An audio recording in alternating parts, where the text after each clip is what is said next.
Hi hello ನಮಸ್ಕಾರ. ನೀವು ನೋಡ್ತಾ ಇದ್ದೀರಾ ನ್ಯಾಷನಲ್ ಟಿವಿ. ನಾನು ಸ್ವಾತಿ ಸಾಲಿನ್. ಈ ಡಿಸೆಂಬರ್ ತಿಂಗಳು ಸಿನಿಮಾ ಪ್ರಿಯರಿಗೆ ಒಂಥರ ಹಬ್ಬದ ದಿನ ಅಂತಾನೆ ಹೇಳ್ಬೋದು. ಯಾಕಂದ್ರೆ ಬ್ಯಾಕ್ ಟು ಬ್ಯಾಕ್ ಹಿಟ್ ಸಿನಿಮಾಗಳಾಗಿರ್ಬೋದು, ಅದು ಕೂಡ ಸಿನಿ ದಿಗ್ಗಜರ ಸಿನಿಮಾಗಳು ಬರ್ತಾ ಇತ್ತು.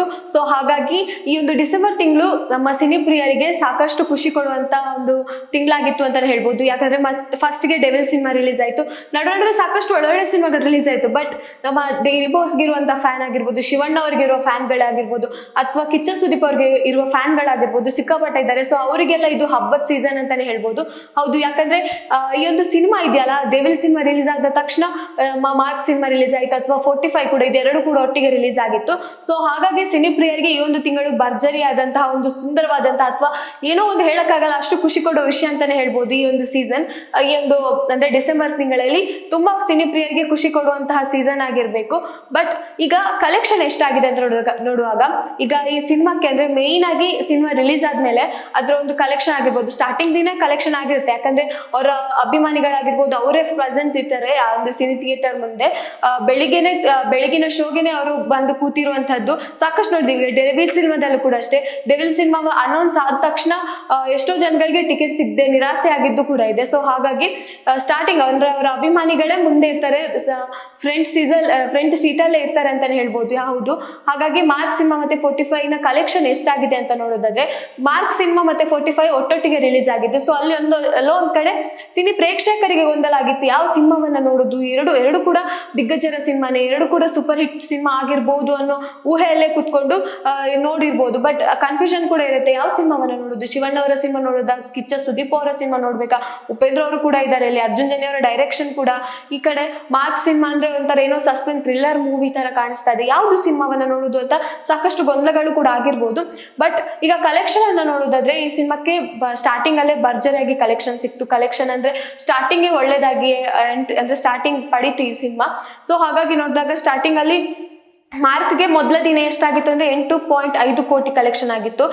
ಸಾಕಷ್ಟು ಜನ ಮಾರ್ಕ್ ಬಗ್ಗೆ ನೆಗೆಟಿವ್ ಆಗಿ ಕಮೆಂಟ್ ಮಾಡ್ತಾ ಇದ್ರು. ಎಷ್ಟೋ ಅವರು ಪ್ರೆಸ್ ಮೀಟಿಂಗ್ ಹೋದಾಗ ಆಗಿರ್ಬೋದು, ಅಥವಾ ಮಾರ್ಕ್ ಬಗ್ಗೆ ಎಷ್ಟೋ ಇಲ್ಲದ ಸಲದ ಒಂದು ಮಾತುಗಳು ಬಂದಿರೋದಾಗಿರ್ಬೋದು. 45ಗೂ ಅಷ್ಟೇ ಕೆಲವೊಂದು ಬೆದರಿಕೆ ಕರೆಗಳು ಕೂಡ ಬಂದಿದೆ ಅಂತೆ. ಸೊ ಈ ಪೈರಸಿ ವಿರುದ್ಧ ಏನು ಈ ಸಿನಿಮಾ ತಂಡ ಹೋರಾಡ್ತಿದೆ, ಅದೆಲ್ಲೋ ಒಂದ್ ಕಡೆ ಈಗ ಕಡಿಮೆ ಆಗ್ತಾ ಇದೆ ಅನ್ಸುತ್ತೆ. ಯಾಕಂದ್ರೆ ಮೊನ್ನೆ ಪ್ರೆಸ್ ಮೀಟ್ ಅಲ್ಲೂ ಸುದೀಪ್ ಅವ್ರು ಹೇಳಿದ್ದಾರೆ, ಈ ಪೈರಸಿ ವಿರುದ್ಧ ನಾವು ಕೂಡ ಯುದ್ಧ ಮಾಡಕ್ ರೆಡಿ ಇದೀವಿ ಅನ್ನೋದು. ಸೊ ಹಾಗಾಗಿ ಪೈರಸಿ ಅನ್ನೋ ಕಾಟ ಇಲ್ದಿದ್ರೆ ಈ ಸಿನಿಮಾ ಭರ್ಜರಿಯಾಗಿ ಕಲೆಕ್ಷನ್ ಆಗ್ತಾ ಇತ್ತು ಅನ್ನೋದು ಕೂಡ ಇಲ್ಲಿ ಪ್ರಶ್ನೆ ಆಗುತ್ತೆ. ಯಾಕಂದ್ರೆ ಪೈರಸಿ ಮಾಡೋರು ಸಾಕಷ್ಟು ಜನ ಇದ್ದಾರೆ. ಈಗ ಡೆವಿಲ್ ಸಿನಿಮಾಕ್ಕೂ ಕೂಡ 10,000 ಲಿಂಕ್ ಗಳನ್ನ ಡಿಲೀಟ್ ಮಾಡಿಸಿದ್ದಾರೆ ಅಂದ್ಮೇಲೆ ಯಾರೆಲ್ಲ ಈ ಸಿನಿಮಾದ ವಿರುದ್ಧ ಇದ್ದಾರೆ, ಯಾರೆಲ್ಲ ಈ ಸಿನಿಮಾದ ವಿರುದ್ಧ ಹೋಗ್ತಿದ್ದಾರೆ ಅನ್ನೋದು ಕೂಡ ಗೊತ್ತಾಗಿದೆ. 10,000 ಲಿಂಕ್ ಅಂದ್ಮೇಲೆ ಎಷ್ಟೆಲ್ಲ ಆಯ್ತು ಅಂತ ನೀವೇ ಊಹೆ ಮಾಡ್ಕೊಳ್ಳಿ. ಅದ್ರಲ್ಲೂ ಕೂಡ ಜನರಿಗೆ ಆ ಒಂದು ಲಿಂಕ್ ಸಿಕ್ಕಿದ್ರೆ, ಅಥವಾ ಸಿನಿಮಾ ರಿಲೀಸ್ ಆದ ತಕ್ಷಣ ಆ ಒಂದು ಮೂವಿ ಲಿಂಕ್ ಸಿಕ್ಕಿದ್ರೆ ಜನರು ಅಲ್ಲೇ ಕುತ್ಕೊಂಡು ನೋಡೋದು ನಾವು ನೋಡಿರ್ತೀವಿ. ಬಟ್ ಇಲ್ಲಿ ಕಲೆಕ್ಷನ್ಗೆ ಏನು ಕಡಿಮೆ ಆಗ್ತಾ ಹೋಗುತ್ತೆ.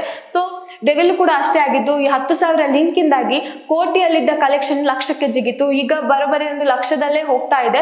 ಸೊ ಹಾಗಾಗಿ ಡೆವಿಲ್ ಸಿನಿಮಾ ಕೂಡ ಕುಸಿಲಿಕ್ಕೆ ಕಾರಣ, ಕಲೆಕ್ಷನ್ ಕುಸಿಲಿಕ್ಕೆ ಕಾರಣ ಇದಾಗಿತ್ತು. ಬಟ್ ಈಗ ಈ ಒಂದು ಸಿನಿಮಾಕ್ಕೆ ಭರ್ಜರಿಯಾಗಿ ಸ್ಟಾರ್ಟಿಂಗ್ ಸಿಕ್ಕಿರೋದ್ರಿಂದ ಮುಂದೆ ಏನಾಗ್ಬೋದು, ಈ ಸಿನಿಮಾಗಳಿಗೆ ಏನಂದ್ರೆ ಶನಿವಾರ ಮತ್ತೆ ಆದಿತ್ಯವಾರ ಸಿಕ್ಕಾಪಟ್ಟೆ ಒಂಥರ ಕಲೆಕ್ಷನ್ ಆಗೋ ದಿನ ಆಗುತ್ತೆ. ಅಂದ್ರೆ ಅದು ತುಂಬಾ ಮೇನ್ ದಿನ ಆಗುತ್ತೆ ಆ ಸಿನಿಮಾ ರಿಲೀಸ್ ಆದ್ಮೇಲೆ.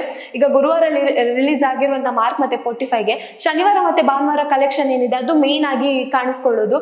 ಈಗ 4 ದಿನ ಆಯ್ತು ರಿಲೀಸ್ ಆಗಿ. ಸೊ 4 ದಿನದಲ್ಲಿ ಮಾರ್ಕ್ ಮೊದಲ ದಿನ 8.5 ಕೋಟಿ ಏನು ಕಲೆಕ್ಷನ್ ಮಾಡಿತ್ತು. 4 ದಿನ ಅಂದ್ರೆ 4 ದಿನ ಆದ್ಮೇಲೆ 3.5 ಕೋಟಿ ಕಲೆಕ್ಷನ್ ಅನ್ನ ಮಾಡಿದೆ. ಒಟ್ಟಾರೆಯಾಗಿ 22 ಕೋಟಿ ಕಲೆಕ್ಷನ್ ಅನ್ನ ಮಾಡಿದ ಮಾರ್ಕ್ ಸಿನಿಮಾ ಈಗ ಅದಕ್ಕಿಂತ 45 ಸಿನಿಮಾ ಕೂಡ ಅಷ್ಟೇ, ಮೊದಲ ದಿನ 6 ಕೋಟಿ ಕಲೆಕ್ಷನ್ ಮಾಡಿತ್ತು, ಈಗ ಒಟ್ಟಾರೆಯಾಗಿ 15 ಕೋಟಿ ಕಲೆಕ್ಷನ್ ಮಾಡಿದೆ. ಸೊ ನೋಡೋದಾದ್ರೆ ಸಿನಿಮಾಕ್ಕೆ ಒಳ್ಳೆಯ ಸ್ಟಾರ್ಟಿಂಗ್ ಸಿಕ್ಕಿದೆ, ಒಳ್ಳೆಯ ರೆಸ್ಪಾನ್ಸ್ ಕೂಡ ಬರ್ತಾ ಇದೆ.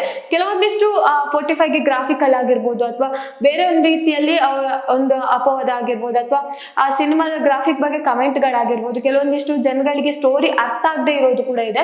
ಸೊ ಹಾಗಾಗಿ ಮಾರ್ಕ್ ಸಿನಿಮಾ ಕೂಡ ಅಷ್ಟೇ, ಎಷ್ಟೋ ಜನ ಇದು ಮ್ಯಾಕ್ಸ್ ಮೂವಿಯ ಕಾಪಿ ಅಂತ ಹೇಳಿದ್ದಾರೆ. ಸೊ ಹಾಗಾಗಿ ಇಷ್ಟೆಲ್ಲ ಇದ್ರು ಇಷ್ಟು ಕಲೆಕ್ಷನ್ ಮಾಡಿದೆ ಅಂದಮೇಲೆ ಖುಷಿ ವಿಷಯ ಅಂತಾನೆ ಹೇಳ್ಬೋದು.